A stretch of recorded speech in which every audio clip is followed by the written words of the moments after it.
नमस्कार दोस्तों, स्वागत है आपका एक और न्यू लर्निंग वीडियो में, जहां पर हम smart money concept basic to advance सीख रहे हैं।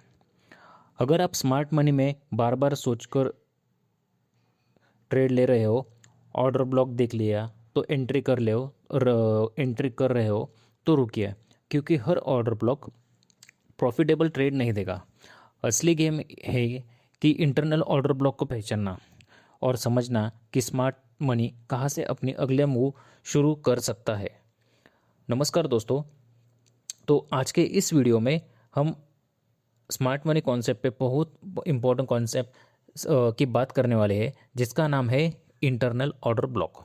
ओके दोस्तों, जैसे कि अगर आपने कभी देखा होगा कि प्राइस एक बड़े ऑर्डर ब्लॉक पहुंचने से पहले, जैसे कि मान लीजिए क्या होता है, जैसे कि समझो यहाँ से या फिर एक ऊपर में एक ऑर्डर ब्लॉक है, ठीक है।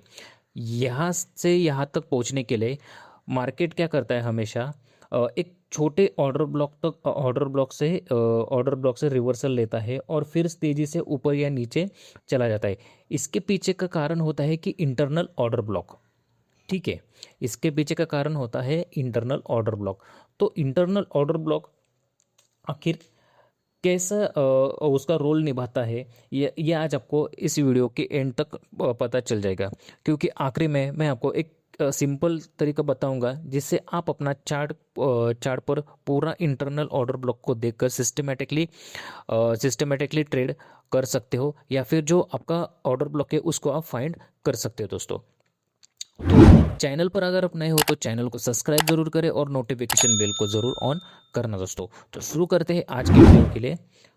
सबसे पहले समझते हैं कि इंटरनल ऑर्डर ब्लॉक आखिर आखिर है कैसा।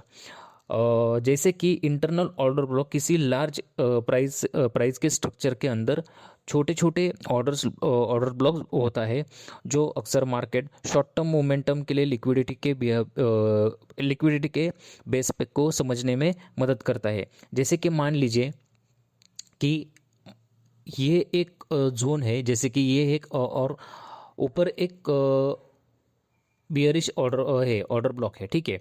अभी क्या होता है, ये एक बड़ा मूवमेंट है, यहाँ से यहाँ तक मार्केट जा रहा है, ठीक है।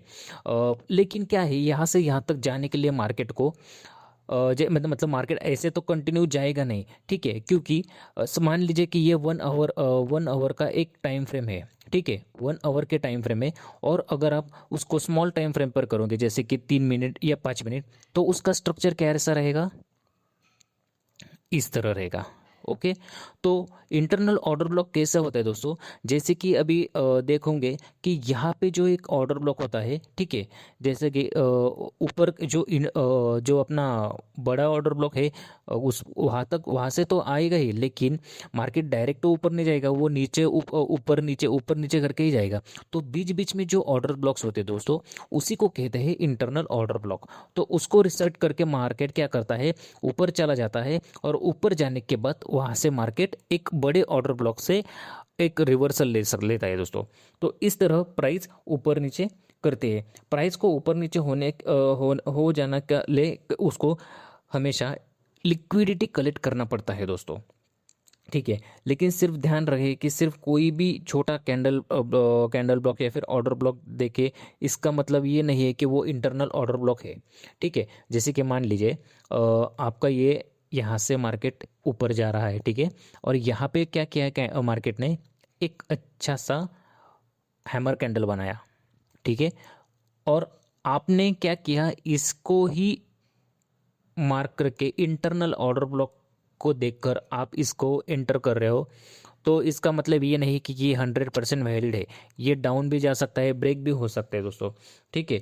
इसके लिए आपको क्या करना पड़ेगा, कुछ इंपॉर्टेंस देखना पड़ेगा। जैसे कि चार्ट पर इंटरनल ब्लॉक खोजने से पहले कैंडल को मत देखो, सिर्फ उसके लिए सबसे पहले आपको स्ट्रक्चर देखना पड़ेगा दोस्तों।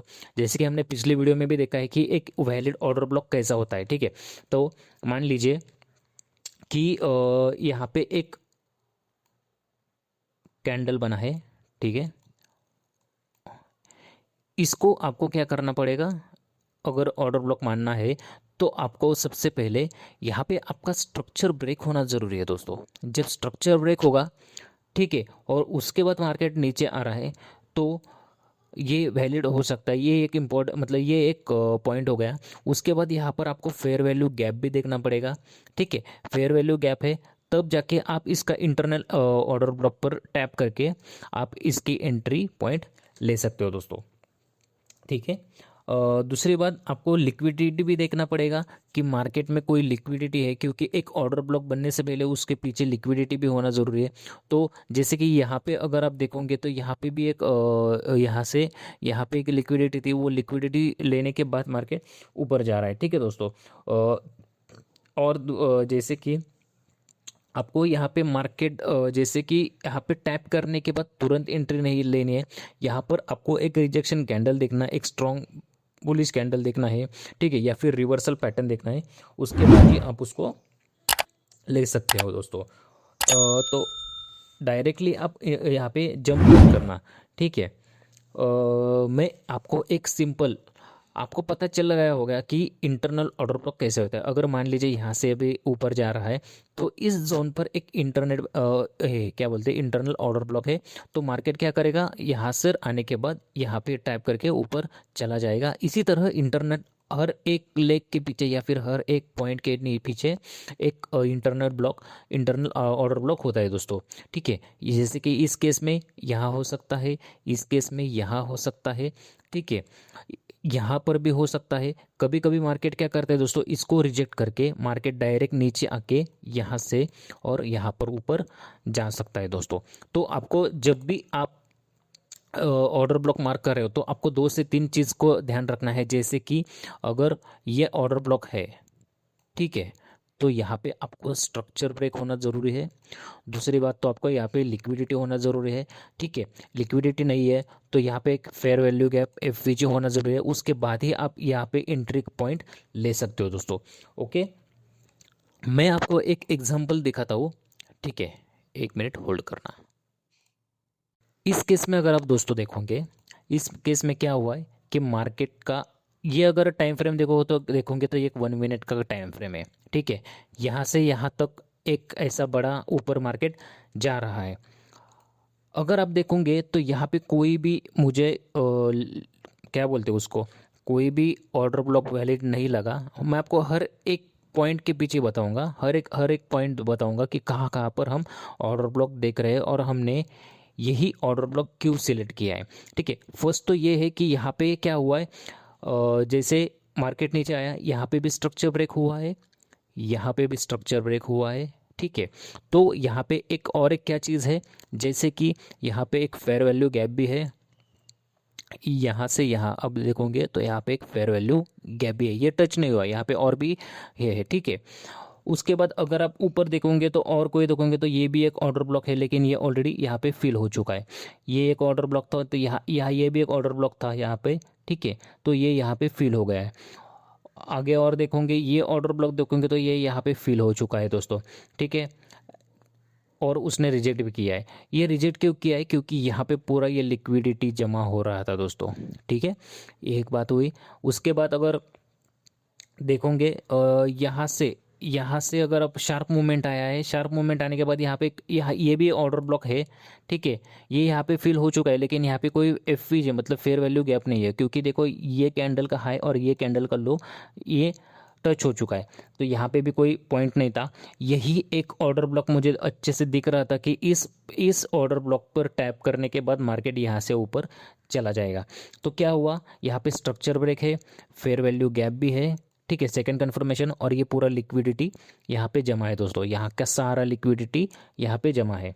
ओके, तो जैसे मार्केट यहाँ पर आया, आने के बाद क्या हुआ, एक अगर आपको यहाँ पर डायरेक्ट एंट्री नहीं लेना है, एक रिजेक्शन कैंडल देखना है। ठीक है, मार्केट ने यहाँ पे टैप किया, ऊपर चला गया, उसके बाद एक स्ट्रॉन्ग ग्रीन कैंडल बना, उसने रेड कैंडल के हाई को ब्रेक किया। यहाँ पे हम एंट्री पॉइंट ले सकते हैं, यहाँ पे हमारा स्टॉप लॉस रहेगा, और 1:2 1:3 या 1:5 तक यहाँ तक आप टारगेट भी ले सकते हो दोस्तों। तो इस तरह से आपको क्या करना पड़ेगा दोस्तों, इंटरनल ऑर्डर ब्लॉक आपको फाइंड आउट करना पड़ेगा दोस्तों। ठीक है, तो इसीलिए ये इंटरनल ऑर्डर ब्लॉक हम मुझे यहाँ पे से हमने सिलेक्ट किया दोस्तों, और इसी बेसिस के ऊपर यहाँ से यहाँ तक की रैली एक शार्प मोमेंट आया है दोस्तों। ठीक है, तो हर एक ऑर्डर ब्लॉक वैलिड नहीं होता, उसके लिए भी कुछ कंडीशन है जो मैंने आपको बताया। अगर आपको इस वीडियो से कुछ सीखने को मिला तो मुझे आप कमेंट्स करके ज़रूर बताओ। ठीक है, उसी के साथ आपको नेक्स्ट टॉपिक किस टॉपिक के ऊपर चाहिए तो आपको मुझे कमेंट करके ज़रूर बताना। ये वीडियो आपको अगर आपको समझ में नहीं आया तो इसको आप 2 या 3 बार देखें। ठीक है, उसके बाद ही आपको ये पूरा कॉन्सेप्ट पता चलेगा। फिर से हम अभी नेक्स्ट वीडियो में मिलेंगे। अभी इस टॉपिक को यहाँ पर स्टॉप कर रहे हैं। मिलते हैं नेक्स्ट वीडियो में दोस्तों। चैनल पर नए हो तो चैनल को सब्सक्राइब जरूर करें और नोटिफिकेशन बेल को ऑन ज़रूर प्रेस करना। थैंक यू दोस्तों।